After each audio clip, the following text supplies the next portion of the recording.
예, 출애굽기 38장 8절 한 절입니다. 우리 다 같이 시작. 그가 놋으로 물대야를 만들었고 그 다리도 놋으로 만들었는데 회중의 성막문에 모인 여인들의 거울로 만들었더라. 아멘. 자, 이제 성막에 있는 그림들은 여러분들에게 여러 번 보여드려서 오늘은 다시 물두멍을 특별히 이렇게 안 올리고 여러분들이 아는 걸로 생각하고 시작하도록 하겠습니다. 자, 오늘은 이제 제목을 빨리 보면 제 설명이 좀 빠를 거니까 우리가 이제 하나님의 말씀의 역할이 어디까지냐라는 부분에 대해서 말씀의 역할, 가장 중요한 번제단과 같이 우리를 의롭게 하시는 복음. 그 다음에 오늘은 이제 물두멍이니까 하나님의 말씀은 물두멍과 같이 우리를 성화시키는 말씀이라는 말씀을 가지고 우리가 성화된 삶을 살기까지 안내하는 말씀이라는 제목으로 이 물두멍을 한번 설명을 들어가 보도록 하겠습니다. 아마도 이제 계속 저하고 성경 공부를 하시거나 또 들었던 분들은 이제 제가 성경을 어떻게 설명하는지 이제 익숙해졌을 거예요. 그러나 이렇게 이름들을 보면 이제 최근에 들어오시는 분들도 계시는데 빨리 좀 익숙해지셔서 이렇게 성경을 이렇게 보고 이렇게 해석한다는 것에 대해서 여러분들 빨리 한 2, 3개월만 좀 고생을 하시면 나중에 이제 익숙해져요. 금방 익숙해질 겁니다. 지금 여러분들 이렇게 오래 들어오신 분들은 이제는 많이 익숙해지셨죠?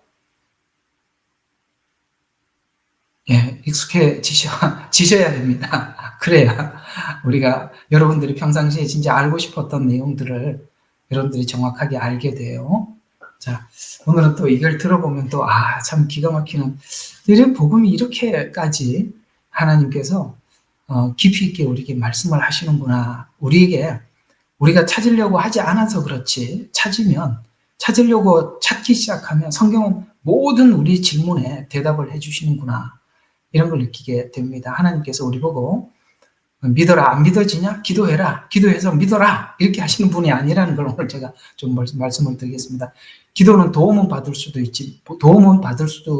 있지만 기도가 말씀을 확증시키는 것은 아니에요. 말씀이 말씀을 확증시키는 거죠.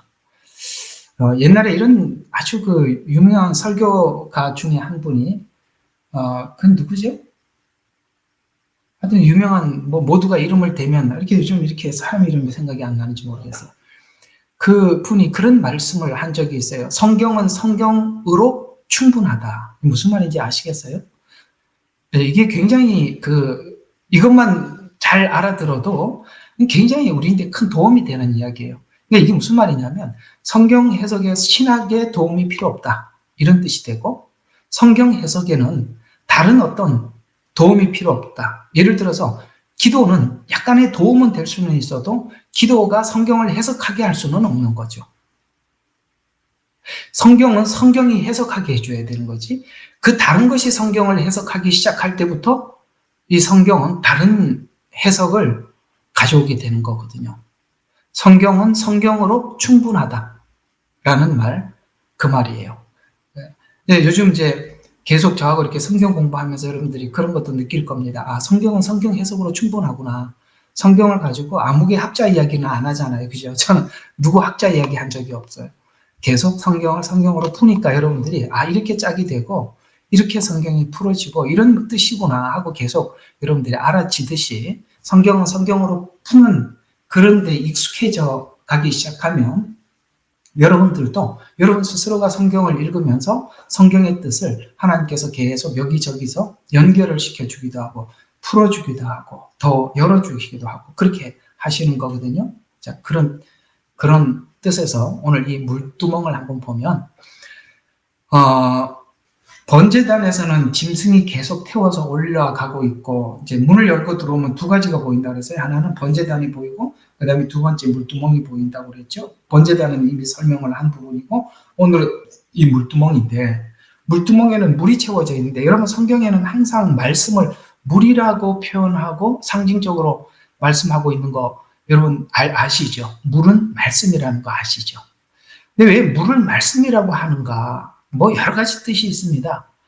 우리 목마름을 해결하는 것, 생명수 이런 뜻도 있지만 이런 뜻도 있어요. 물은 반드시 높은 곳에서 낮은 곳으로 흘러간다라는 뜻이 있습니다. 그게 뭘까요? 하나님의 말씀을 듣고 받고 본 자들은 낮은 자에게, 그러니까 낮은 자에게 하나님의 말씀이 임하는 것이지 교만한 사람들에게는 성경이 열리지를 않고 보이지를 않는 거죠. 그래서 우리가 하나님 말씀을 깊이 보고 하나님께서 깊이 있게 그 말씀을 열어주시는 사람들의 공통된 특징은 겸손함입니다. 겸손한 자, 그 겸손은 낮은 만큼, 그 낮은 만큼 많은 물을 포함하고 있는 거죠. 물은 어차피 가장 낮은 곳에서부터 채워서 올라오는 거니까. 그러니까 수심이 얼마나 깊으냐는 수심의 물의 문제가 아니라 지형의 문제겠죠. 이 바닷속에서도 가장 깊은 해저 아주 가장 깊은 곳이 있겠죠. 그곳은 가장 낮은 곳일 것입니다. 누가 하나님의 말씀에 가장 깊은 곳까지 갈 수 있을까? 가장 낮은 자입니다. 그런 의미에서 물이란 생명수라는 뜻도 있지만 낮은 곳으로 임하는 이런 뜻도 가지고 있습니다. 여러 가지 물이 가지고 있는 특징을 다 동원해서 성경은 물이라 이렇게 표현하고 있는데 여기 이제 물두멍.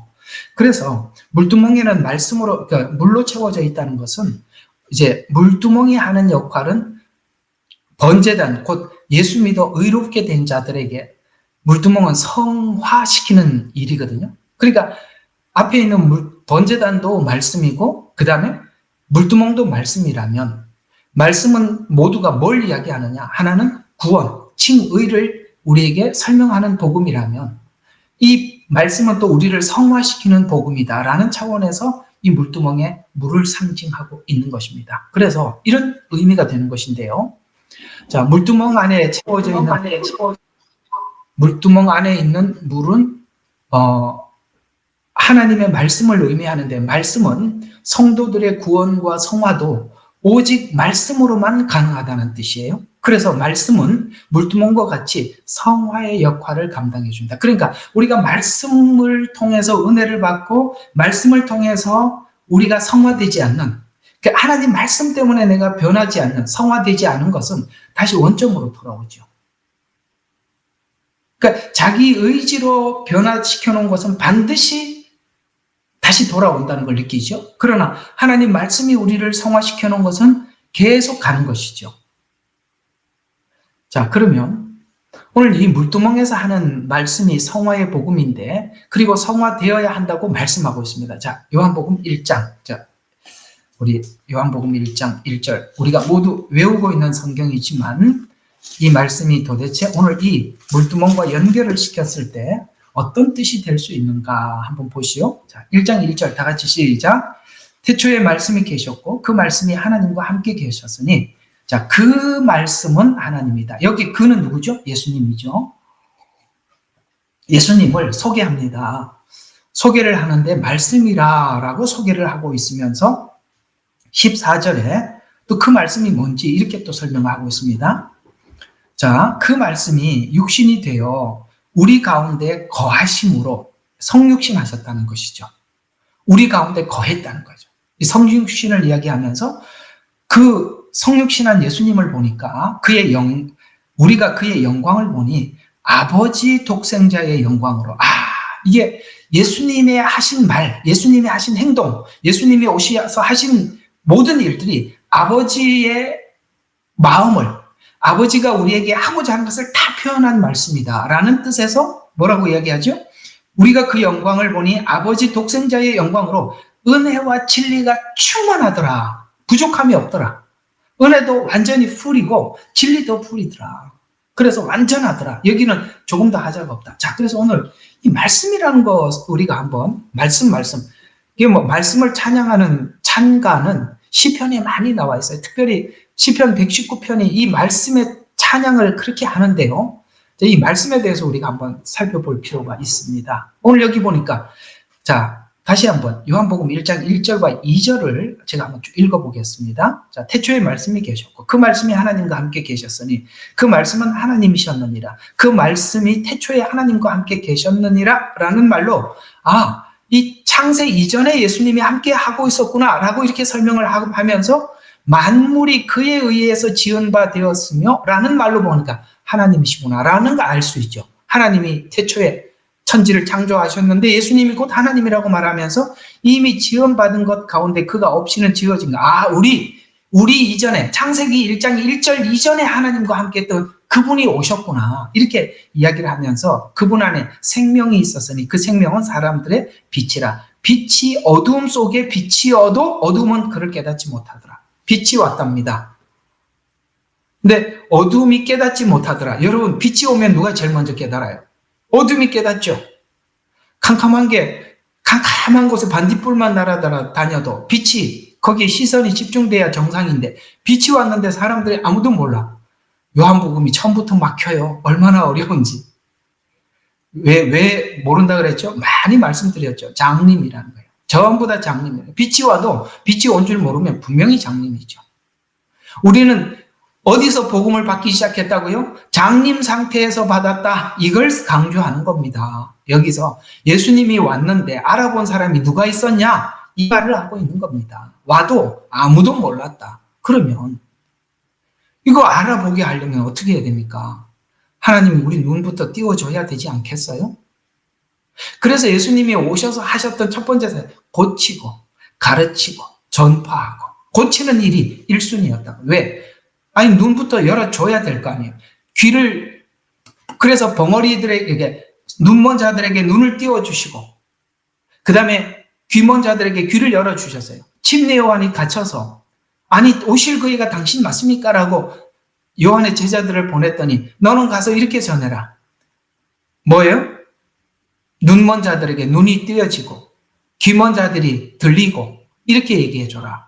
주님이 오셔서 눈을 띄워주고 귀를 열어줘야 되는데 감사하게 이 작업을 주님이 우리에게 하셨기 때문에 여러분이 들을 수 있는 거예요. 이 일을 우리에게 은혜를 베푸셨기 때문에 이 일이 가능했다라는 거예요. 그래서 오늘 여기 왜 요한복음 1장 1절 그 다음에 14절을 예수 그리스도는 말씀이다. 진리의 본체다. 이렇게 말씀하신 이유가 뭐냐면 바로 이겁니다. 로고스라는 거예요. 로고스가 뭐죠? 이게 원어로 보면 로고스라는 말을 이렇게 풀이할 수가 있어요. 우주를 창조하고 질서를 잡는 자. 창조하고 질서를 잡는 자. 이게 이제 흔히 로마서에 들어가 보면 자연 계시라 이렇게 표현하는 거예요. 하나님께서는 창조하시고 그 다음에 운영하시는데 그 창조 안에는 누구 창조도 있어요. 인간 창조도 있다 이 말이에요. 인간을 창조하셨다는 거예요.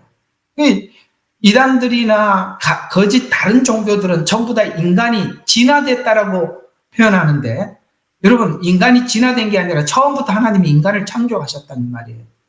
그래서 마치 우주 만물을 창조하고 운영하는 것처럼 인간을 창조하고 창조한 인간을 구원하시고 구원을 집행하시고 마치 우주 만물을 운행하시 그 질서를 잡듯이 인간을 창조하시고 인간을 구원하시고 그 다음에 우리 이제 요한계시록에 말씀하신 대로 천년 왕국을 준비하시고 새하늘과 새 땅을 준비하는 이 모든 과정 안에 주님이 그걸 계획하시고 실천하시는 분이다 라는 뜻에서 하나님은 창조와 그 다음에 운영, 그 다음에 우리를 구원하시고 그 다음에 그리스도를 닮게 만들어 가는 모든 과정이 하나님의 예정 속에서 하나님께서 이미 계획하셨던 것이라고 이야기를 하고 있는데 이게 로고스라는 거예요. 로고스, 원래, 원칙, 말씀 그대로예요. 그런데 이 로고스라는 이 말씀은 우리가 성경이라는 책을 우리가 가지고 있지만 모두 다 믿느냐? 그렇지는 않더라는 거예요. 오늘 그 부분도 좀 다뤄드릴게요. 자, 이 로고스, 이게 말씀 봐라. 우리가 이렇게 하나님 앞에 창조되었잖냐? 우리가 이렇게 죄를 지었잖냐? 그래서 예수님께서 우리를 구원하셨잖냐? 우리가 죄를 하나님 앞에 속죄함을 받을 필요가 있잖냐라고 말을 해도 장님들은 못 알아듣는데 눈이 열린 사람들은 보고 귀가 열린 사람들은 보더라는 것이죠. 이 작업을 하나님이 그것만 하시는 게 아니라, 잘 들어요. 중요한 건 뒷부분이에요. 이렇게 해놓고 우리를, 자, 말이란 뭐죠? 이해시키는 것, 설득시키는 것, 이런 뜻도 말씀이라는 의미 속에 있다는 거예요. 자, 이걸 보고 레마라 그러는 거예요. 다시 한번. 하나님께서 창조하시고 운영하시고 이 모든 것을 하나님이 계획하시고 지금 그렇게 하고 있어요. 하나님은 로고스예요.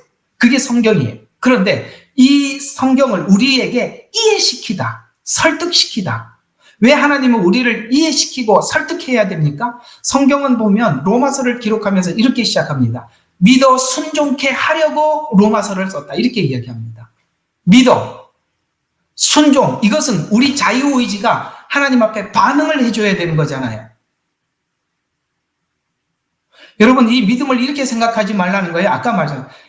기도해서 하나님께서 믿음을 주셔서 그냥 그 믿음을 그냥 가지고 있는 거, 좋은 믿음인데, 하나님이 성경이 그것만 하는 게 아니라, 왜 성경에 인물이 나오고 역사가 나오고 사람들이 잘못했을 때 심판을 말하고, 하나님께서 왜 심판을 말하고 심판 받아야 될 자들 실제 심판을 집행하고 다시 회복시키고 이런 말들을 왜 성경에 남겨두었는가? 우리를 죄에 대해서 내가 이렇게 내가 이 죄에 대해서 이렇게 반응하는 자다라는 것을 우리에게 이해시키고 설득하게 하기 위해서 한 민족인 이스라엘을 택해서 그 역사를 통해서 하나님이 어떻게 죄에 대해서 어떻게 하시고 어떻게 용서를 하시고 주님 앞에 돌아온 우리들이 어떻게 변화되어야 하는지를 설득시키는 것, 설득을 위해서 성경을 남겨두었고 거기에 인물이 나오고 역사가 있고 그렇다 이 말이에요. 만약에 그냥 하나님께서 기도했더니 그냥 믿음을 주시고 그냥 믿는다면 우리는 자유의지가 하나님 앞에 반응하지 못한 상태에서 순종하는 거. 순종이란 내가 이해를 해서 따라가야 되는 건데 이해가 안 된 상태에서 따라가는 건 순종이라는 단어 자체가 안 어울리잖아요. 그러니까 순종케 하게 하기 위해서 역사 속에 들어와서 실제 이스라엘이라는 한 민족을 택해서 하나님이 그렇게 많은 사건들을 일으켜서 우리에게 당신이 어떤 분인지 계속 우리에게 설득시키는 거예요. 이게 레마예요. 이해가 가죠? 로고스. 근데 그 로고스를 하나님께서 보도록 눈을 열어주시고 귀를 열어주시는 것은 하나님이 1차적인 작업이에요. 그러나 그것을 우리가 알았다면, 눈이 열렸다면, 귀가 열렸다면 그 다음에 해야 될 일이 뭐냐? 성경을 통해서 하나님을 이해해야 되는 거예요. 그래서 우리가 하나님은 이런 분이다라고 성경에 딱 세팅을 딱 해놓고 여러분의 생애 속에 들어와서 하나님께서 막 이스라엘 백성들에게 했던 것처럼 막 그렇게 하고 있는 거예요. 실제 하고 있는데 내가 그게 지금 하나님이 나에게 준 이 사건들이, 내게 일어나는 이 사건들이 무슨 일인지 몰라요. 그래서 성경을 보면 답이 나오는 거야. 아하, 이게 내가 지금 어디를 지나가고 있고 하나님 나에게 뭘 하고 계시는구나 라고 우리가 딱 알게 되어서, 아시겠어요? 그러니까 레마, 내게 막 어떤 삶이 막 온단 말이에요. 근데 그게 다시 로고스로 원칙, 하나님의 말씀 속에서 그것이구나, 이거구나. 여러분 그렇게 보여지는, 이게 바로 하나님 로고스와 레마 사이에서 뭐를 하느냐? 설득하다. 됐죠? 그게 말씀이라는 거예요. 어떤 사람들은 이렇게 설명을 하기도 해요. 로고스를 무조건 믿어라. 안 믿어지면 기도해라. 참 그 답은 듣는 사람으로 하여금 이게 시원한 대답이 되질 않아요. 그죠? 시원한 대답이 되질 않아요. 근데 누구는 로고스는 제쳐놓고 레마만 자꾸 구하는 거예요. 내게 주시는 말씀, 내게 주시는 말씀. 그러면 로고스가 사라져요. 이 둘이 같이 한 발짝씩 같이 가줘야 되는 거거든요. 내게 경험되어지는 이 상황이 성경을 통해서 조명이 돼야 돼요. 조명이 되었으면 다시 내가 또 다음 발을 내딛고 이렇게 계속 가줘야 되는데 누구는 로고스만 알아. 레마가 없어. 하나님이 말씀이 나에게 삶에 직접 영향을 끼치지를 못해요. 누구는 내게 주시는 말씀만 구해요. 그러면 로고스, 하나님이 전체적으로 하려고 하는 말씀을 놓쳐요. 이 두 가지가 함께 가야 되는 거예요. 그건 마치 오른발과 왼발과 같아서 누군가가 한 가지만 가지고 있으면 외다리, 외팔, 한쪽 팔만 있는 거란 말이에요. 한쪽 다리만 있는 거란 말이에요. 그래서 이제 보세요. 우주 질서, 이성, 지식이라는 말로 창조한 말씀, 운행하시는 말씀을 이해시키고 설득시키는 말씀이다. 아까 이게 이성과 지식이 된다라는 말씀, 로고스가 이성이 되고 지식이 되고, 그래서 순종이라는 말이 나오는 거예요. 그래서 순종하게 된 거예요. 순종은 하나님이 내게 나를 설득시켰기 때문에, 내가 동의했기 때문에 따라가는. 그럼 복종은 뭐라 그랬죠? 이해가 다 되지는 않았지만 믿고 따르는 것이라 그랬죠. 왜 그렇죠?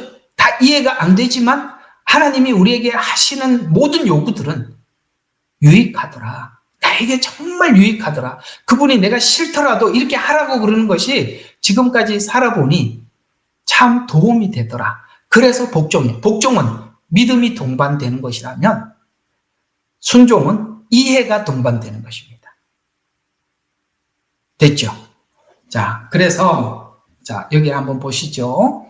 예수님이 하나님의 생각과 계획을 완벽하게 표현하신 분으로, 오늘 이 요한복음 1장 1절과 14절의 말이 그 말이에요. 예수님께서 이 땅에 오신 것은 하나님의 생각, 하나님의 계획을 그 생애를 통해서 완벽하게 표현해 주신 분으로 창조하시고 운행하시고 구원의 계획을 실제로 지금 뭐 하러 오셨어요? 실행시키죠. 어디서 십자가에서. 지금 전부 다 구약은 십자가 이야기니까 거기서 실행시켜서 우리로 하여금 설득하기 위해서 오셨다. 그래서 은혜도 충만해. 그래서 완전히 이것이 은혜로만 된 거잖아요. 우리 구원은 은혜로만. 그게 충만해. 여기서 부족한 게 더 이상 아무것도 필요 없다 이 말이에요. 구원의 예수님 십자가가 완벽하다. 그래서 은혜가 충만하고, 그 다음에 이거 무엇과도 충돌하지 않아. 그래서 진리도 충만한 거야. 그래서 은혜와 진리가 충만하더라 라는 주제를 가지고 요한복음은 쓰기 시작했다라는 것입니다. 자, 근데 아까 이제 좀 제가 여러분들한테 한 가지 설득을 꼭 해야 될 부분이 있다고 했죠. 자, 우리 사도행전 2장 성경 다 가지고 있죠? 네, 사도행전 2장 37절부터 41절 한번 제가 읽어보도록 하겠습니다. 자, 근데 사도행전 2장 37절부터 41절은 이 설교를 듣고 있는 사람이, 이 설교를 듣고 있는 사람이 유대인이에요, 이방인이에요? 사도행전 2장. 유대인들이죠. 자, 유대인이라고 생각하고, 이 유대인들은 구약에 대해서 알고 있고, 구약의 예언에 대해서도 알고 있고, 율법을 통해서도 자기들이 고민을 했던 사람들입니다. 율법을 지켜서 구원을 받지 못한다라는 고민을 했다고 가정을 하고, 오늘 제가 베드로처럼 설교를 한번 해보겠습니다. 여러분들이 유대인이라고 생각하고 들어보세요. 제가 설교합니다. 자, 그들이 이 말을 듣고, 자, 어떤 말이죠? 그 앞에 예수님께서 구약에 말씀하신 대로 속죄 제물로 오셨고 십자가에 죽으시고 부활했다라는 설교를 했어요. 그랬더니, 자, 이 말을 듣고 37절부터 봐요. 마음의 찔림을 받아 베드로와 다른 사도들에게 말하기를, 형제 여러분, 우리가 어찌해야 하리까라고 하니. 자, 그러면 여기 말하는 이 어찌해야 하리까라는 이 말은, 자, 제가 유대인이라고 가정을 하고 들으라고 그랬습니다. 그럼 이 어찌해야라는 말은 우리가 단순하게 생각하면 자기들이 예수님을 십자가에 못 박아야 한다고 할 때 십자가에 못 박으소서 외쳤던 사람들이거든요. 이 사람들이. 그러면 단순하게 생각하면 요거밖에 안 되지만 이 사람들은 누구다고요? 유대인이에요. 그럼 유대인들은 기본적으로 뭘 알고 있었어요? 구약을 알고 있었습니다. 그러면 이게 단순한 이야기가 아니라는 겁니다. 그냥 우리가 짧게 이해를 하면 내가 십자가에 못 박았는데 어찌할꼬라는, 이건 우리 수준에서 보는 거고, 이거는 유대인들의 입장에서 봤을 때 그들은 지금까지 구원을 얻기 위해서 나름 율법을 지켰을 것이고 율법을 지키는 것에 대해서 자기 자신의 외식에 대해서도 한계를 느꼈을 것이고 하나님 앞에 이 구원에 대해서 많은 고민을 하고 있었다라고 생각을 하고 형제여 어찌할꼬라는 질문을 했다라는 것을 아시죠. 왜냐하면 이방인들은 이렇게 질문을 안 했다고요. 좀 이따가 이방인들의 반응과 유대인들의 반응이 다르다는 거예요. 하나님이 어떻게 유대인들은 설득을 시켰고 이방인들은 어떻게 설득을 시켰는지 제가 지금 설명을 해드리는 거니까 들어보세요. 그래서 어찌하여라고 하니 베드로가 답을 제시합니다. 베드로가 그들에게 답변하기를 회개하라. 그리고 죄들의 사함으로서 인하여 너희 각자는 예수 그리스도의 이름으로 침례를 받으라. 이렇게 외칩니다. 회개하라. 그러면 또 우리가 짧게 생각하면 조금 전에 십자가에 못 박게 한 걸 회개하라. 이렇게 그건 내가 짧은 생각이라고 그랬잖아요. 그들이 이게 회개하라는 말은 이방인들에게 회개하라는 말을 하지 않아요. 근데 왜 이 사람들은 회개하라는 말이 알아들을 수 있을까요? 율법을 가지고 있었거든요. 그러니까 율법을 가지고 지켜서 구원을 받으려고 하면 할수록 뭐 어디에 빠지죠? 내가 그 율법으로 하나님 앞에 그렇게 될 수가 없구나. 그걸 깨닫게 되었었잖아요. 그래서 이 회개하라는 말은 그냥 단순한 십자가에 못 박은 안타까움에서 회개를 한 것이 아니라 지금까지 쭉 와왔던 그들이 느껴왔던 거기서 회개하라는 말이 던져 나오는 거예요. 그러면서 각자는 예수 그리스도 이름으로 침례를 받으라. 침례를 받는다는 것은 예수님을 나의 구주로 영접한 것에 대한 신앙 고백이라는 말이에요. 침례는 어떤 의미를 가지고 있어요? 물속에 들어갔을 때는 내 죄를 물속에 수장시키고 옛사람, 과거 삶은 완전히 수장시키고 그 다음에 뭡니까? 예수 그리스도 안에서 새로운 사람으로 거듭난다는 자기 신앙 고백이에요. 교회에서 때가 됐으니까 침례 받으시오. 이래갖고 침례를 받는 게 아니라 여러분 자신이 하나님 앞에 온전한 신앙 고백이 되었을 때 침례를 받는 거예요. 교회에서 무슨 교리 문답 공부했으니까 받으시오. 이거는 원래 침례의 의도하고 전혀 다른 겁니다. 그래서 침례를 받으라. 그리하면 성령을 선물로 받으리라. 이 약속은 이 말을 왜 할 수 있냐면 약속이라는 말은 유대인들은 알아듣는다. 이방인들은 약속 자체가 없었으니까. 그러니까 이 약속은 너희와 너희 자녀에게 한 것이며 너희는 누구예요? 유대인들이에요. 그리고 너희와 너희 아브라함의 후손들에게 이들은 아브라함의 후손이라고 해서 이스라엘 민족들이죠. 그래서 너희 자손에게 한 것이며 또한 먼 곳에 있는 모든 사람, 이방인들에게도 약속된 거다. 모든 사람에게 즉 우리 하나님께서 부르실 그건 뭡니까? 미래형이죠. 앞으로 이방인들도 부르실 모든 사람에게 한 것이라고 하고 또 여러 가지 말로 증거하고 이게 설교예요. 성경이 이렇습니다. 구약에 있는 이야기들을 막 이렇게 설명을 해주는 거예요. 그래서 여러 말로 증거하고 권고하여 말하기를 잘 봐요. 너희는 이 악한 세대로부터 구원을 받으라 라고 외쳤더니 자 봐요. 그러자 그 말을 기꺼이 받아들인 사람들이 침례를 받더라. 그러면 받아들인 사람들이라는 조건이 있었어요. 그러면 여기 받아들이지 않은 사람들도 있었겠죠. 이걸 우리가 함부로 풀어서는 안 된다는 거예요. 예정된 사람들이 돌아왔고 예정 안 된 사람들은 안 돌아왔네? 이 말이 아니라 이 말은 여기는 진지하게 없지만 이들은 율법을 받고 지금껏 뭘 해왔는 겁니까? 구원에 대해서 진지하게 하나님 앞에 구했던 사람들입니다. 이걸 자꾸 신학으로 풀기 시작하면 봐라 하나님 앞에 예정된 사람들은 다 돌아왔잖냐라고 이야기를 하는데 그러면 우리 자유의지는 아무것도 없는 거예요? 하나님 이제 자유의지 지금부터 묻지 않기로 했나요? 그냥 사라졌나요? 그렇지 않아요. 우리가 복음을 전했을 때 하나님께 돌아오는 사람들은 돌아올 준비가 되어 있는 사람들입니다. 자, 유대인들은 이렇게 이제 돌아왔어요. 이제 뭐 다른 이야기 말고 오늘은 좀 그 부분만. 자, 그 다음에 이방인들은 어떻게 돌아왔나 한번 봅시다. 사도행전 이게 9장이네요. 사도행전 9장 9장 31절? 아닌데. 사도행전 9장 31절이 아니고 10장 31절인가? 아, 예, 10장 31절. 어쩐지. 예, 자, 한번 봅시다. 지금 이제 베드로에게 환상을 보여주고 이방인에게 가라고 지금 지시하고 있죠. 하늘에서 환상이 보재기가 내려오는데 먹을 수 없는, 레위기에 먹지 말라는 그것만 쭉 수북이 내려오는 거예요. 나 부정해서 못 먹겠습니다. 3번 했죠. 그 부정하다는 말은 이방인들은 부정하다는 거예요. 이제 그런 환상을 보여준 거예요. 그 부정. 그래서 받아 먹어라 하면서 거부하고 받아 먹어라 거부하고 막 그럴 때 고넬료 집에서 종이 와서 문을 두드려서 고넬료 집 안에 갔는데, 근데 지금 여러분들과 좀 나누고 싶은 이야기가 뭐냐면, 자, 31절에 베드로에게 하나님께서 고넬료에 대해서 이렇게 말씀하고 있어요. 자, 31절. 자, 30절부터 보면 좋겠네요. 고넬료가 말하기를 나흘 전에 이 시간에 내가 금식하고 제9시에 내 집에서 기도하고 있는데 보소서 어떤 사람이 광채나는 옷을 입고 내 앞에 서서, 지금 이제 그 말하기를 고넬료야, 하나님의 목전에 내 기도가 들렸고, 잘 봐요. 내 구제가 기억되었으며, 요 구제라는 말 기억해 두세요.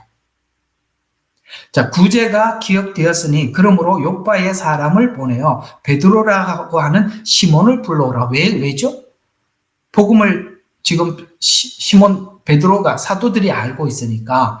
그래 지금 이런 이야기가 되는 겁니다. 고넬료는 이방인의 대표자로서 성경은 이 사도행전에서 우리에게 소개해주고 있어요. 그러면 이 고넬료는 구원에 대해서 알고는 있지만 복음에 대해서 몰라요.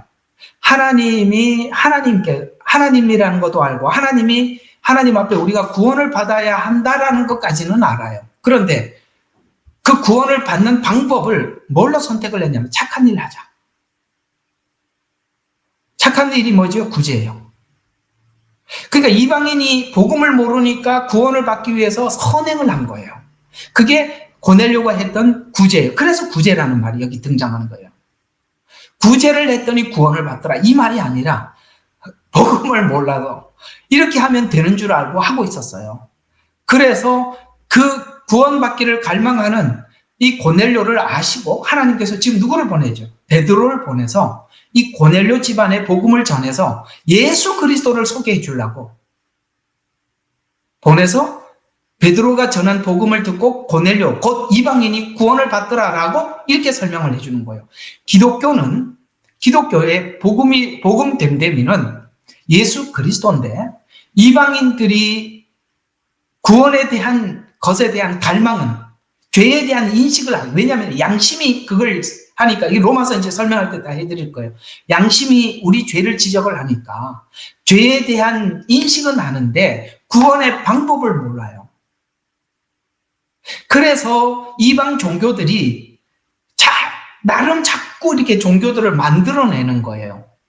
기독교와 타 종교의 뚜렷한 차이, 기독교만 가지고 있는 구원은 예수 그리스도의 속죄고, 인간이 만든 모든 종교는 선행입니다.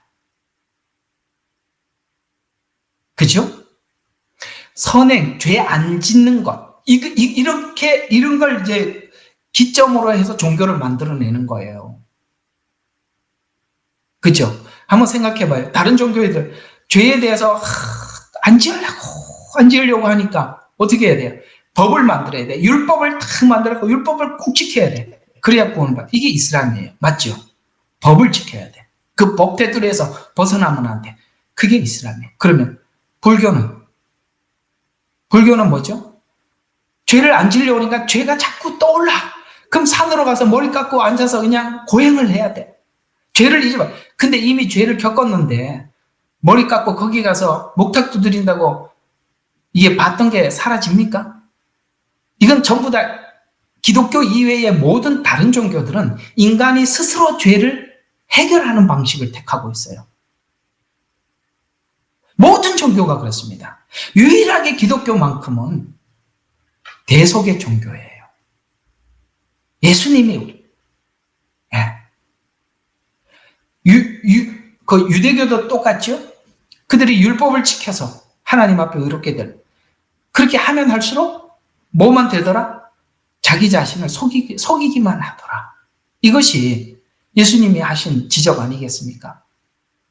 그래서 기독교 이외에는 이 대속 이 방식 이외에는 우리가 우리 죄를 해결할 방법이 없어요. 그래서 여기 구제를 했어요. 그래서 쭉 내려가셔서 보면, 자, 그러므로 32절, 그러므로 요바에 사람을 보내어 베드로라는 시몬을 불러오라. 그는 바닷가에 사는 피장의 시몬이라 하는 사람의 집에 유숙하느니라. 그가 오면 너에게 말해주리라 하시기에, 하나님이 이제 구원의 길을 말해줄 것이다 라고 하시기에, 내가 즉시 당신께 사람을 보냈는데 오셨으니 잘하셨나이다. 그런즉 이제 우리는 모두 하나님께서 당신께 명령하신 것을 들으려고 하나님 앞에 모였나이다 라고 하니라.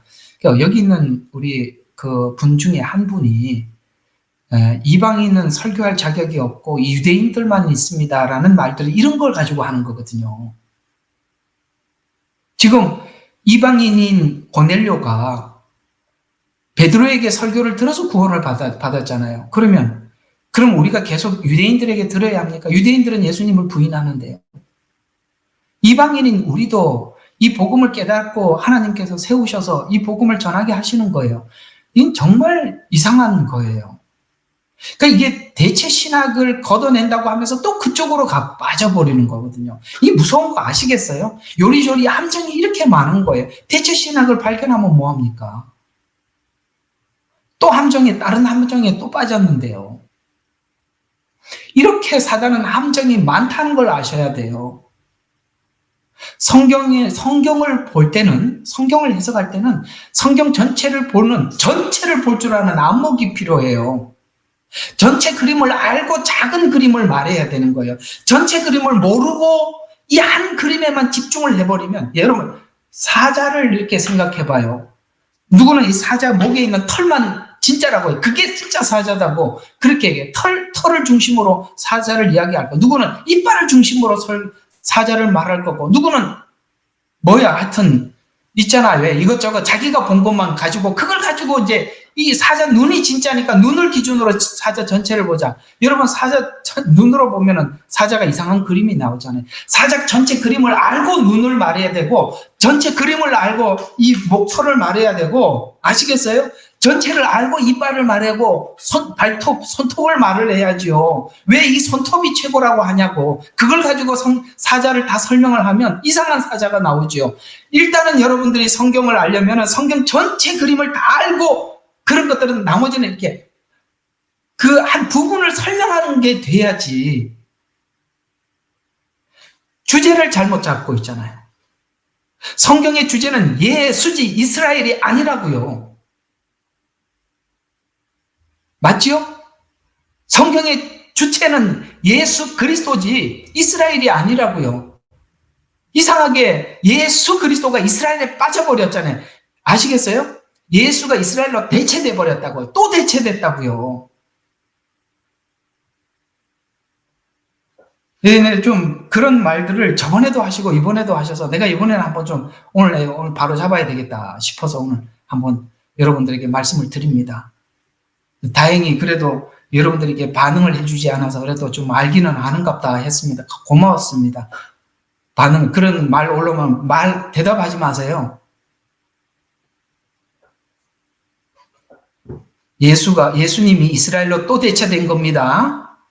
대체 신학에서 빠져나와서 딴 대체로 가버린 겁니다. 그래서, 자, 한번 계속 봐요. 그가 오면 말해주리라. 이 말 아시겠어요? 그래서 이 말을 한다고요. 그가 오면 말해주리라. 그래서 이스라엘이 설교를 해줘야 된다는 거예요.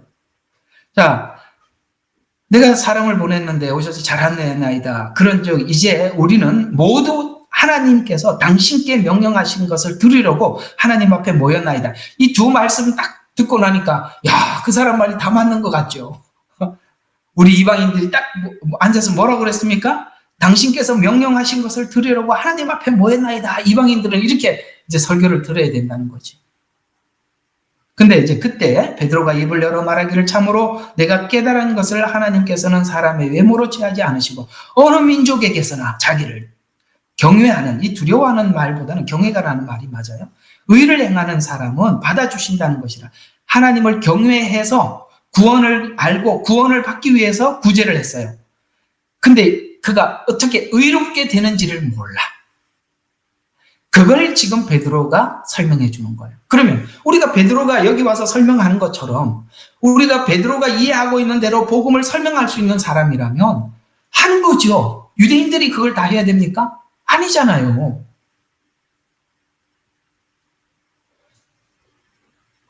자, 이제 여기까지만 이제 설득. 자, 다시 이제 정리를 한번 해. 자, 로고스 원래 말씀이 레마가 되기 위해서 하나님께서는 말씀이라는 것은 설득하다, 이해시키다, 우리 이성에게 공감하게 하다, 이런 뜻이라고 말씀을 드렸죠.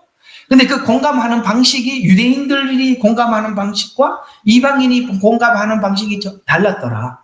그러면 이방인인 고넬료는 왜 구제를 하고 살았다고요? 구원을 받으려고. 그러니까 복음을 모르면 어떤 하나님 앞에 선행을 해서, 그래서 우리가 예수 안 믿는 사람들이 고넬료 같은 사람들이 많아요. 그죠? 야, 나는 내가 누구 아는데 그 사람 너무너무 착한데 하나님이 그 사람 지옥 보내면 하나님도 아니다. 이렇게 얘기하는데 그건 당신 생각이고. 그런 사람들에게 하나님께서 누구를 보내주셔야 될까요? 이 복음 전도자들을 보내서 그렇게 착하게 살아서 구원받는 게 아닙니다. 우리 인간은 스스로 의롭게 될 수가 없습니다. 그걸 우리가 가지고 있는 게 우리가 가지고 있는 복음이란 말이에요. 그래서 오늘 요한복음에는 그 안에 생명이 있으니라고 말하고 있는 것은 이 복음이 생명이에요. 이런 생명을 살리는. 그래서 이제 조금만 더 봅시다. 43절. 이제 그분임을 증거했어요. 그래서 43절, 그분에 대하여 모든 선지자들도 증거하기를 누구든지 그를 믿는 자는 그의 이름으로 말미암아 죄들의 사함을 받느니라 라고 말했어요. 그러니까 지금 모든 선지자도 증거하기를 누구든지 이렇게 얘기를 해서 지금 모든 선지자라고 말하는 이 선지서, 구약이죠. 근데 이방인들은 이 구약 선지서가 없는데 이 말씀을 함으로써 우리는 이제 구약과 신약에 있는 예언을 살피고 우리 이방인으로서 그 성경을 가지고 대조하면서 구약에서는 이렇게 예언되어 있고 그 예언된 분이 이렇게 오셨고 우리가 이렇게 대속하셨고 이렇게 우리가 이제 이해하기 시작한 거예요. 그래서 이게 이제 나중에 가서는 성경에서 이렇게 이야기하죠. 구원받은 자들에게 유대인이나 할례자나 무할례자나 자유자나 종이나 남자나 여자나 모두가 그리스도 예수 안에서 구원을 얻게 되었다라고 그 구원이 통일됨을 우리에게 말씀을 하셨어요. 그래서 자, 다시 한번 44절에 봐요. 똑같은 현상. 앞에 유대인들이 복음을 들었을 때 구원을 받았던 것 같이 이방인에도 똑같은 현상이 나타나요. 44절. 베드로가 아직 이런 말을 하고 있을 때 성령께서 그 말씀을 듣는 모든 사람에게 임하니라. 그러므로 베드로와 함께 온 모든 할례받은 믿는 자들이, 그러니까 유대인들이죠. 하나님의 선물을 이방인들에게도 부어주심을 보고 놀랐니? 이는 그들이 방언으로 말하며 이거 했죠. 사도행전의 방언이 뭔지. 야, 이렇게 이제 공부하니까 이게 다 연결이 된단 말이에요.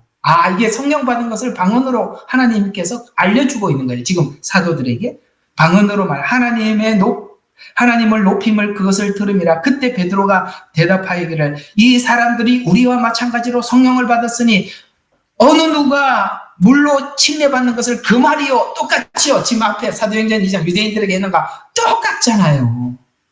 그러면서 주의 이름으로 침례를 받으리라 그들에게 명하더라. 그들이 베드로에게 며칠간 더 머물기를 간청하더라. 유대에 있는 사도들과 형제들이 이방인에게도 하나님의 말씀을 받았다는 말을 들어서 이제 유대인과 이방인이 하나가 된 겁니다. 이게 one new man이라고, 이게 에베소서에서 자세히 설명해 나가는 부분들이지 않습니까? 왜 이게 one new man이 될 수 있을까? 아까 사도행전 2장이나 여기 사도행전 10장이나 똑같이 구원이 믿고 성령 받고 하나 되고, 그래서 우리는 이방교회, 유대교회가 하나가 되었습니다. 그러나 로마서에서는 이 복음과 약속을 받고 그랬거든. 유대인이었으니까 그들은 원 가지고 우리가 거기 접붙임을 받아서 열매를 맺고 있다. 이것이 로마서가 말씀하고 있는 완유면이고요. 로고스와 레마 이제 아시겠죠? 그래서 다시 요 교재로 한번 들어가서 봅시다. 로고스에서 말씀이 레마의 말씀이 되기까지 믿는 사람들의 믿는 마음을 처음에 하나님이 주셔서 설득하고 받아들이기 위해서 설득하고 이해시켜 나가는. 그래서 하나님께서 아브라함의 생애가 똑같이 이런 거예요. 하나님께서 로고스 말씀을 주시죠. 너는 본토 친척 아비 집을 떠나 내게 주시는 땅으로 가서 너는 모든 민족에 뭡니까? 너를 통해서 모든 민족이 복을 받으래. 이게 로고스예요. 그 말씀을 받고 로고스 말씀을 받고 출발을 했어요. 그 하나님 믿음을 주셨기 때문에 출발을 했어요. 그런데 로고스 말씀이 아브라함에게 이해되기까지 처음에 믿음을 계속 가지고 있었냐? 계속 그걸 하나님이 설득시키죠. 로고스가 레마가 되기까지 아브라함은 자기 생각대로 움직이기도 하고 하나님이 또 설득시키고 움직이고 설득시키는 과정 속에서 아브라함이 이삭을 딱 드렸죠. 이걸 히브리서에서는 이렇게 말씀하고 있어요. 히브리서에서는 아브라함이 로고스 말씀이 레마가 됐다고 이렇게 설명하고 있어요. 뭐라고 말씀하냐? 아브라함이 이삭을 드릴 때 아브라함, 이 주체가 누구예요? 아브라함이 그렇게 했다는 거예요. 하나님이 그렇게 한 게 아니라 아브라함이 이삭을 드릴 때 하나님께서 아브라함이 이삭은 죽은 자 가운데서 도로받은 것이라. 왜냐하면 로고스가 레마가 됐다는 거예요. 하나님께서 이삭을 주셨을 때 어떻게 주셨는지를 알고 주실 때 하신 말씀이 있다는 거예요. 뭐라고 그랬습니까? 내가 내 몸에서 날짜 이삭을 통해서 천하 만민이 복을 받으리라고 말씀하셔서 이 이삭을 주셨으니 만약에 내가 번제로 드리라고 해서 번제로 드려서 죽인다면 마치 없는 이삭을 만들어 주신 것처럼 죽은 자를 살려서 그 일을 할 거다.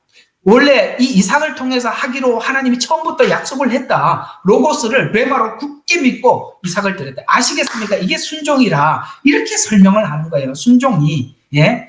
이해도 안 되는 걸 순종할. 그래서 내가 우리가 예수님을 믿는다라고 이야기하는데 믿는 이유를 설명해봐라. 왜 믿냐? 무엇을 믿느냐라고 설명을 하라는데 설명 하나도 못하는 사람들은 그 믿음 자체가 정말 회개망측한 믿음이에요. 알지도 못하는 일을 어떻게 믿어요? 설명도 못하는 하나님을 어떻게 믿는다고 이야기할 수 있어요? 그래서 여러분들이 정말 그분을 믿기를 원한다면 배우셔야 되고 하나님께서 여러분 생애 속에 들어오셔서 하나님이 누군지 가르쳐 주세요라고 구하면 하나님이 안 가르쳐 줄 이유가 없다. 이게 요한복음인가? 14장인가 거기 보면 하나님께서 무엇을 구하든지 너희들이 주리라. 아들을 주시니가 아들과 함께 너희들에게 구한 것을 주지 않겠느냐라는 말은 아들을 왜 줬어요? 우리를 구원하기 위해서 주셨어요. 아들을 주셔서 우리를 의롭게 만들었단 말이에요. 그러니까 우리가 성화를 위해서 몸부림을 친다면 하나님이 안 줄 이유가 없다. 아들을 주시니까 그 아들과 함께 뭘 주세요? 성화를 위해서 몸부림치면 하나님이 그걸 위해서 주지 않을 이유가 뭐가 있겠냐? 성화를 구하라는 것이지. 우리가 이제 하나님 아들을 줬으니까 하나님 내 필요한 거 다 주시겠네. 이런 얘기가 아니라 이 말이에요. 그걸 기도에다가 엉뚱한 데다 쓰지 말라고요. 원래 문맥이 그 말이 아니니까. 됐죠? 이게 아브라함 생애에서 레마와 로고스가 어떻게 작용했는지 아시겠습니까? 로고스가 레마가 됐다. 그래서 아브라함이 하나님을 믿었다. 이렇게 이야기하는 거예요. 로고스가 레마가 돼야 믿음이 되는 거예요. 예. 거기서 우리 신앙 고백이 진지하게 나오고 거기서부터 하나님의 요구에 내가 간절하게 정말 진심으로 반응하는 거예요. 레마가 돼야. 그래서 성경은 이것이 하나님 앞에 로고스가 레마가 되기 위해서 그 은혜의 믿음, 그 믿음이 우리에게 장착할 때까지 하나님 앞에 나가자입니다. 자, 로마서 5장 1절과 2절. 우리 교인들 모여가지고 뭐 퀴즈 대회 하는데 로마서 5장 1절에서 5절은 필연적으로 퀴즈를 내더구만. 하도 내가 이걸 많이 이야기를 했더니 퀴즈 문제에 나오더구만요. 많이 강조한 거. 그러면서 이야기하는 거 보니까 저희 교회 다니면 이거 달달 외워야 돼. 자, 달달 외우는 거 한번 외워봅시다. 자, 여기 있으니까 같이 한번 시작. 믿음으로 의롭게 되었으니 우리 주 예수 그리스도를 통하여 하나님과 화평을 갖느니라. 또 그분으로 인하여 우리가 서 있는 이 은혜 안에 믿음으로 나아가며 하나님의 영광의 소망 안에서 즐거워하느니라. 의롭게 되었답니다. 칭의죠. 그 다음에는 이 칭의로 끝난 게 아니라 그 다음에 뭐 한다고요? 그리스도를 통해서 하나님과 화평, 하나됨을 추구해야 된다. 그래서 그분으로 인하여 우리가 서 있는 무슨 믿음? 은혜의 믿음으로 가자. 율법의 행함의 믿음이 아니라 은혜의 믿음으로 나아가며 그분의 영광, 결국엔 이 은혜의 믿음이 어디까지 갈 거예요? 요한계시록에 가보니까 하나님의 영광의 자리에 이를 거예요. 그래서 영광의 소망 안에서 즐거워하느니라. 환난은 인내를, 인내는 연단을. 그래서 이제 하나님이 환난을 주는 거예요. 인내해야 하고 연단은 소망을. 이렇게 쭉 가는. 근데 이제 뭐죠? 유대인의 성경에는 성품이라고 나와 있다고 우리 성도님이 한 분이 와갖고 목사님 그렇게 나와 있던데요. 그게 맞아요. 성품. 그리스도의 성품을 담기 위해서 하나님께서 환난을 주시고 인내하게 하고 그러시더라라고 이렇게 말씀하고 있는 것입니다. 그래서 우리가 이 번제단에서 하나님과 화해가 이루어졌다면 이 말이에요. 의롭게 되었으니라는 것은 이 의롭게 되는 것은 번제단에서 이루어진 은혜지요. 화해를 이루었지만 우리가 온전하지 못하죠. 그래서 은혜 받은 은혜로 성경을 다시 보아야 열리는 것입니다. 성도가 되었지만 우리가 이제는 하나님 앞에 이 의롭게 된 것이 은혜 안에서 의롭게 된 이 믿음을, 이 은혜를 알고 성경을 볼 때 성경이 열리는 것입니다. 오늘 이 성경에 대한 이야기가 이 물두멍이 성화의 복음이라고 그랬죠. 그것은 성화의 복음은 곧 성경이라고 말씀을 드렸는데 우리가 어두움 안에서는 성경이 보이질 않아요. 여전히 어두움을 가지고 있었던 그 사고들, 옛날에 가지고 있었던 그런 잡스러운 사고들, 탐심이 가득하고 자기 욕심을 위해서 살고 자기 목적을 위해서 살았던 그런 걸 가지고 성경을 보면 성경이 열리지 않는다는 거예요. 그래서 우리가 이 성경을 열고 보기 위해서는 이렇게 하라라고 성경은 이렇게 권면하고 있습니다. 자, 에베소서 4장입니다. 자, 우리가 성경을 보기 위해서 이 문제가 해결이 되셔야 우리 성경이 모두에게 활짝활짝 열리고 정직하게 성경이 보여지게 될 것입니다. 에베소서 4장 22절부터 자, 이전 행실에 관해서는 기만의 욕망에 따라 썩어질 옛사람을 벗어버리고 기만의 욕망 하고 있습니다. 우리가 옛사람이 기만의 욕망이래요. 그 다음에 너희 생각의 영 안에서 새롭게 돼요. 생각의 영이 뭡니까? 우리 사고 틀, 우리 틀, 우리의 생각 안에서. 그러니까 사람들이 이걸 버리라는 거예요. 자, 1차적으로 우리가 성경을 활짝 열기 위해서 뭐 하라고요? 우리가 가지고 있는 욕심, 그 다음에 욕망, 이런 걸 버려라. 내가 내 욕심을 이루기 위해서 성경을 보고, 욕심을 이루기 위해서 성경을 보면은 자꾸 어디 쪽을 보게 되냐면, 기도하라, 구하라, 찾으라, 믿으라, 이런 것만 본단 말이에요. 아, 기도하면 다 들어주신단다. 지금까지만 난 애 많이 썼는데 기도만 하면 다 열어준다니까 기도 빡세게 하자. 기도 빡세게는 하시되, 동기가 뭐냐 하나님이 묻잖아요. 동기가. 응? 여기 있잖아요. 기만의 욕망을 가지고 기도하는데 성경이 보일 리가 없죠. 그 다음에 또 뭐죠? 생각의 영 안에서 새롭게 해라. 무슨 말이에요? 자기가 생각하고 있는 사고 속에서 성경을 자꾸 집어넣으면 여러분 무슨 성경, 아니 하나님은 무한한데 나는 유한 중에 유한이고 맞지요? 유한 중에 유한이잖아. 아니 무한이 어떻게 유한 속에 들어올 수 있어요? 유한이 무한 속에 들어가야 자기 발견을 하는데 그러니까 왜 성경이 안 보이느냐? 욕심을 가지고 그 욕심을 이루기 위해서 성경을 보니까 성경은 닫히는 거고, 또 자기 생각 속에 성경을 집어넣으려고 하니까 또 닫히는 거예요. 성경을 보려면은 내 생각의 틀을 깨버려야 돼요. 그래서 뭐라고요? 생각의 영안에서 새롭게 돼요. 하나님을 따라, 하나님을 따라. 하나님이 뭐를 의라고 얘기하는지, 거룩함, 참된 거룩함과 안에서 창조된 새 사람을 입어라. 아시겠습니까? 그래야 성경이 열린다. 우리 성경이 열리기 위해서는 필연적으로 이 작업을 지나가셔야 되는 것입니다. 그러면 하나님의 세계는 너무나도 무한해요. 우리가 모두가 하나님을 만나게 되면 이런 생각이 듭니다. 하나님이 좁고 좁은 나를, 이 생각을 넓히셔서 이 무한하고 어떻게 말로 측량할 수 없는 하나님의 세계에 저를 초청해 주셨습니까? 그래서 누군가가 찬송가를 이렇게 지었어요. 그 크신 하나님의 사랑. 이거 어디 있어요? 몇 장에 있어요? 이 가사를 한번 보세요. 그 무한한 하나님의 세계를 열어서 하나님을 본 사람이 불렀던 찬양이잖아요. 몇 장이죠? 그 크신 하나님 사랑. 한번 이 가사가 기가 막히지 않아요? 좀 가르쳐 주세요. 이게 빨리 안 찾아져서 그래요.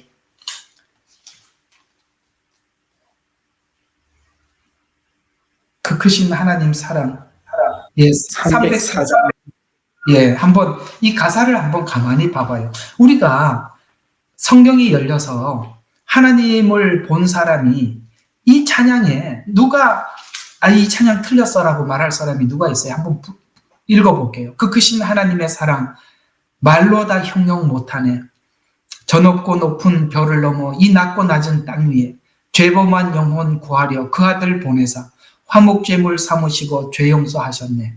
2절입니다. 괴로운 시절 지나가고 땅 위에 영화 쇠할 때 주 믿지 않던 영혼들 큰 소리 외쳐 울어도 주 믿는 성도들에게 큰 사랑 베푸사 우리의 죄 사했으니 그 은혜 잊을까.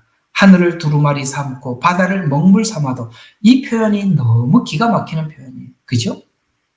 한없는 하나님의 사랑 다 기록할 수 없겠네. 하나님의 크신 사랑 그 어찌 다 쓸까. 저 하늘 높이 쌓아도 채우지 못하리. 하나님 크신 사랑은 측량타 못하며 영원히 변치 않는 사랑. 성도여 찬양하세. 와, 이게 가슴 속에 우러나오는 거예요. 누가 알라를 이렇게 찬양할 수 있겠어요? 누가 부처를 이렇게 찬양할 수 있겠어요?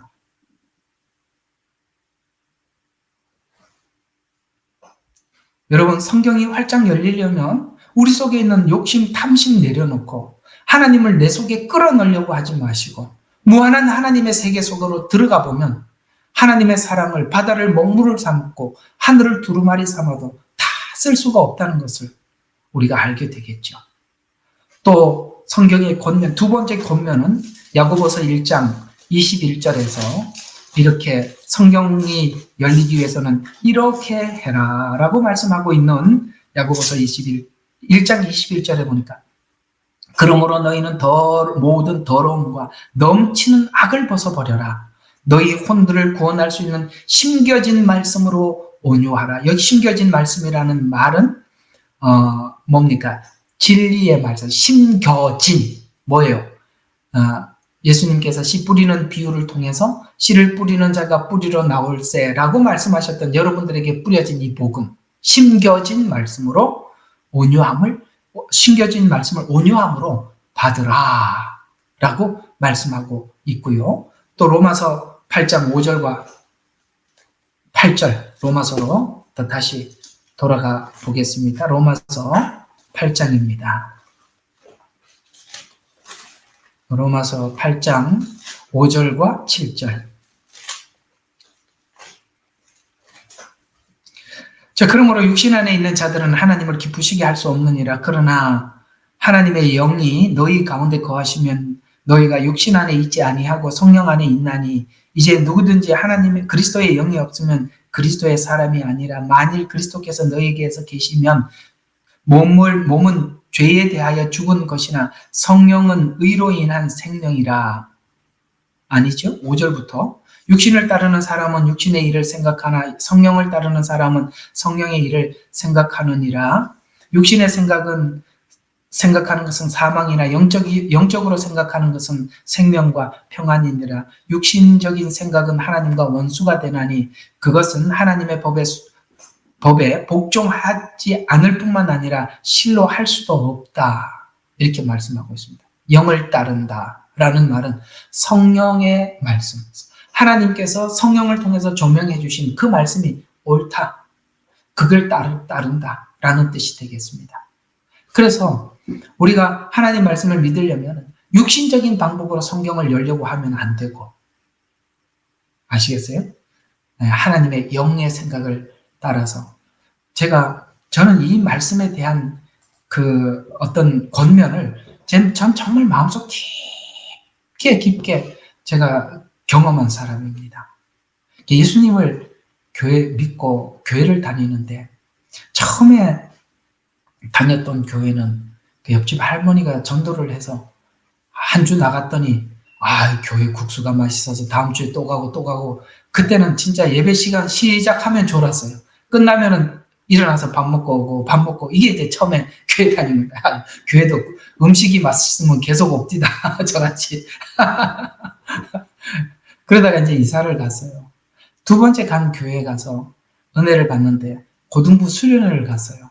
거기 가서 하나님은 은혜를 얼마나 주시는지 정말 은혜를 많이 받고 돌아와서 이제 그 교회에서는 이제 그렇게 신앙생활을 했었어요. 근데 지금 돌아보니까 그 목사님은 기도는 하시는 분이신데 어쩌면 그렇게 성경을 몰라. 나는 그 교회에 있는 분들이 성경을 안 읽어갖고 전부 다 깨끗해요.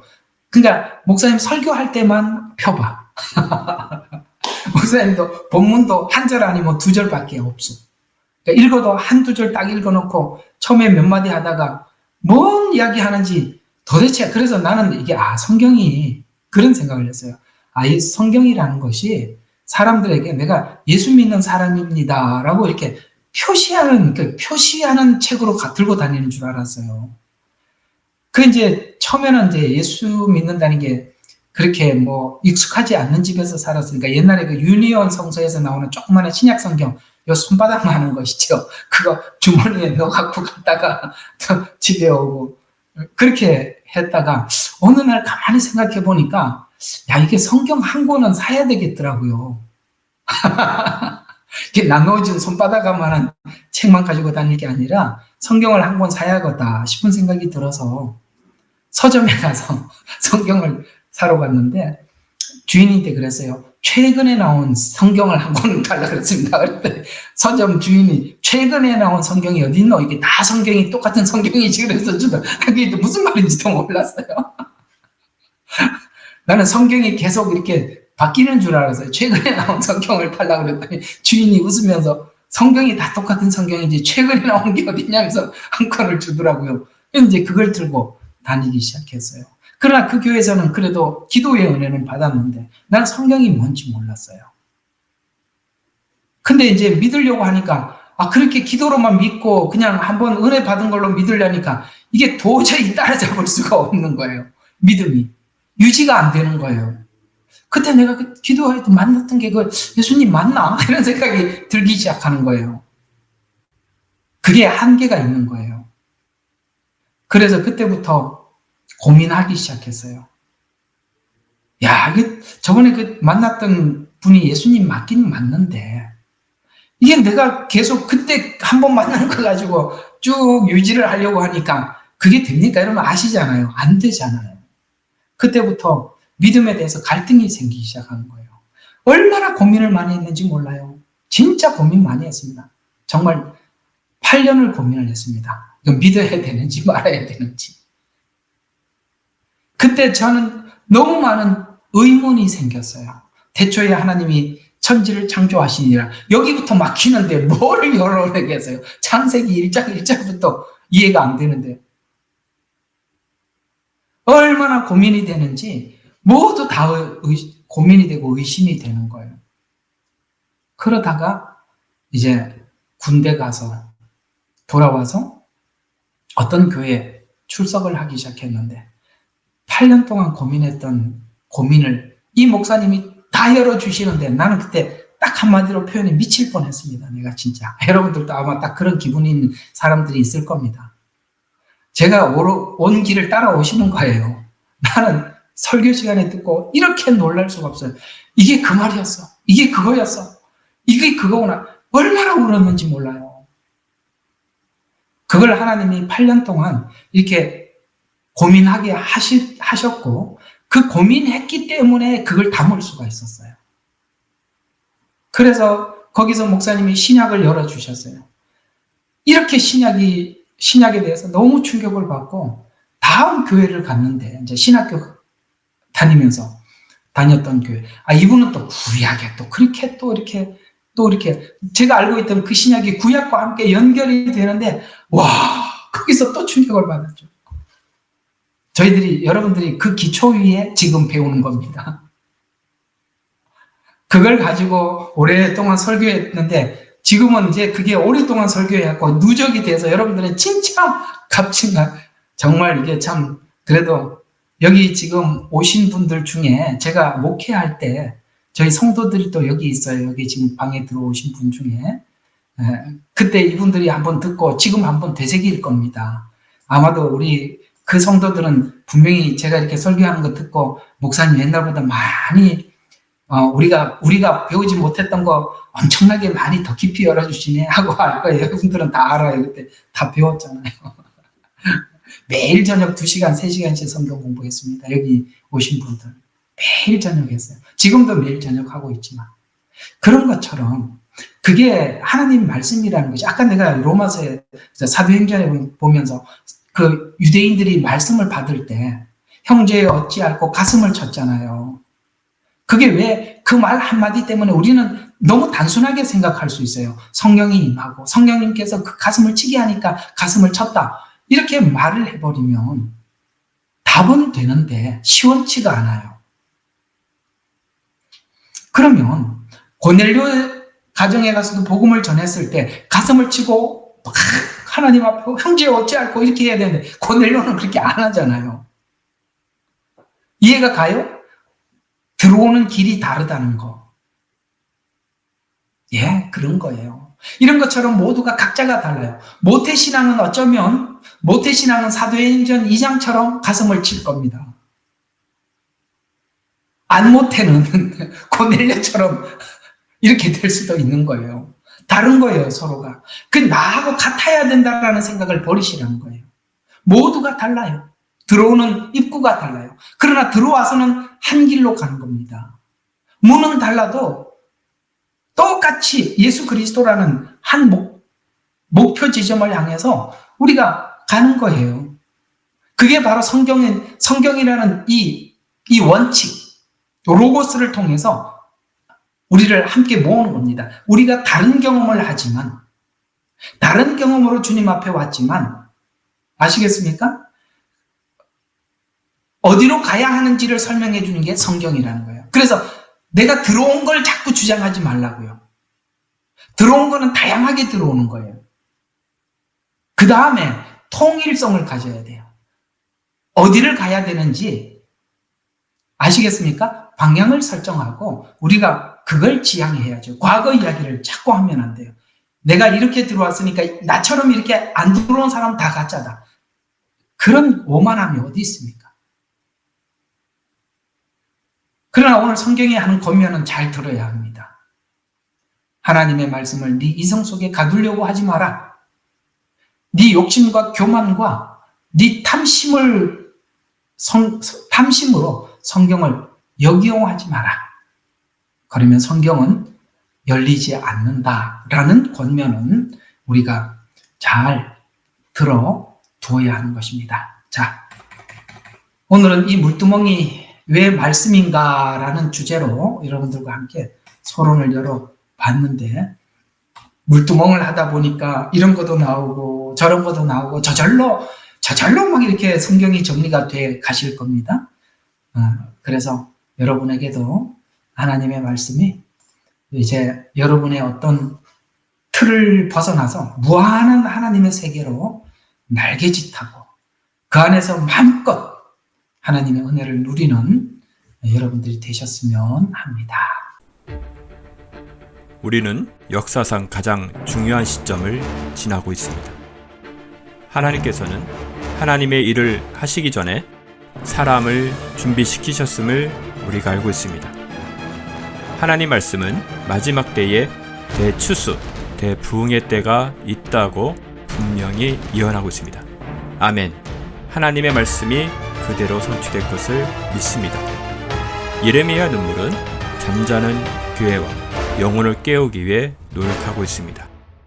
이 가슴 뛰는 일에 함께 하길 원하시는 분은 카카오 채널로 연락 주시기 바랍니다. 당신은 위대한 하나님의 사람입니다.